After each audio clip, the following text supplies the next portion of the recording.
কেমন আছো তোমরা সবাই? তো আজ হচ্ছে শনিবার আর সকাল থেকে মেঘলা ওয়েদার করে রেখেছে আর মাঝে মাঝে মেঘও ডাকছে। শ্রাবণ মাস যেদিন থেকে শুরু হয়েছে প্রাকৃতিক সৌন্দর্য যেন আরও বেশি বেড়ে উঠেছে। প্রত্যেক দিন সকাল আর বিকাল খালি বৃষ্টি আর বৃষ্টি। আর এদিকে আমার একটা মানি প্ল্যান্ট আছে, ও কিছুদিন ধরে বেশ নেতিয়ে পড়ে আছে। ওকে জল দেওয়ার পরও ও নেতিয়ে পড়ে আছে, তাই ওকে আজকে একটু বেলকানিতেই রেখে দিই। যদি বৃষ্টি পড়ে তাহলে ও হয়তো আবার আগের মতো সতেজ হয়ে উঠবে। আমার গাছটা তাহলে এখন থাক এখানে বৃষ্টির আশায়, আর ততক্ষণ আমি চললাম বাকি কাজ সেরে নিতে। আজ দিদিভাই যেহেতু রান্না করবে তাই আমার কাছে হাতে অনেক সময়। তো আমার মতো কে কে এখনো পর্যন্ত ম্যাগি খেতে ভীষণ ভালোবাসো অবশ্যই জানাবে। এখন আমি বেরিয়েছি একটু সবজি নিতে। আমাদের বাড়ির প্রায় 2 হাত দূরে একটা কাকু আসে, তো তার কাছে আমরা সবজি নিয়ে যাই। আর এই সবজির দোকানটা জানো তো আমাদের নতুন বাড়ির একদম সামনে, মানে বলতে গেলে অপোজিটে। এটা হচ্ছে আমাদের নতুন বাড়ি, আর নতুন বাড়িতে যখন আমরা শিফট হয়ে যাব তখন আর সবজি নিতে 2 পাও হাঁটতে হবে না, জাস্ট রোড ক্রস করলে সবজি নিয়ে চলে যেতে পারবো। তো এখন চলে এসেছি বাড়ি। এই দেখো বাড়ি ঢুকতে না ঢুকতেই প্রচুর পরিমাণে বৃষ্টি শুরু হয়ে গেছে। ভাবলাম যে কোথায় একটু ভিজবো, আর ভিজতেও পেলাম না।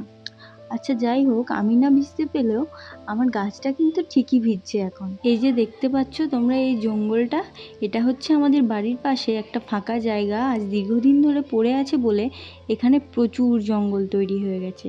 আর জানো তো এখানে প্রচুর বড় বড় সাপও থাকে। কয়েকবার আমরা দেখেছি কিন্তু খুব বেশি সময়ই দেখা যায় না। তবে আগের বছর একটা সাপ বাড়িতে ঢুকে এসেছিল, বেশ বড় ছিল সাপটা। আর আমি এখন আছি বাবার রুমের বেলকনিতে। এই যে ওইটা হচ্ছে আমার রুমের বেলকনি। তবে এই বেলকনির ভিউটা সব থেকে ভালো। আর এইদিকে আমার গাছটা অনেকক্ষণ বৃষ্টিতে ভেজার পর বেশ সতেজ হয়ে উঠেছে, দেখে মনটাও ভীষণ ভালো হয়ে যাচ্ছে।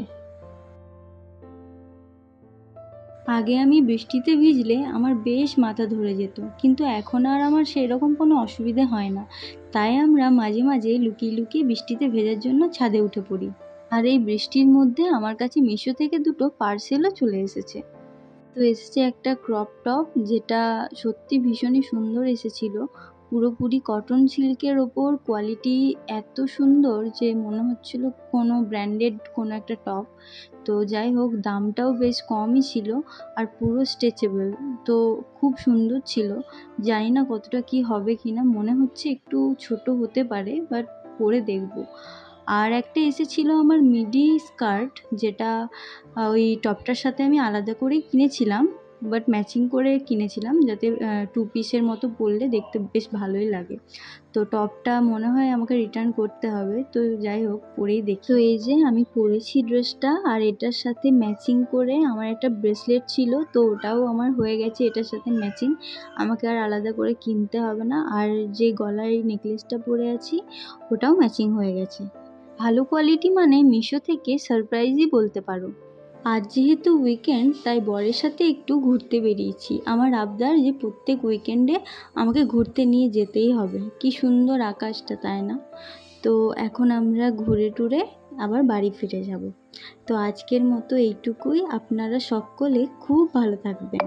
দেখা হবে কোনো একটা নতুন ব্লগে। Tata, bye bye.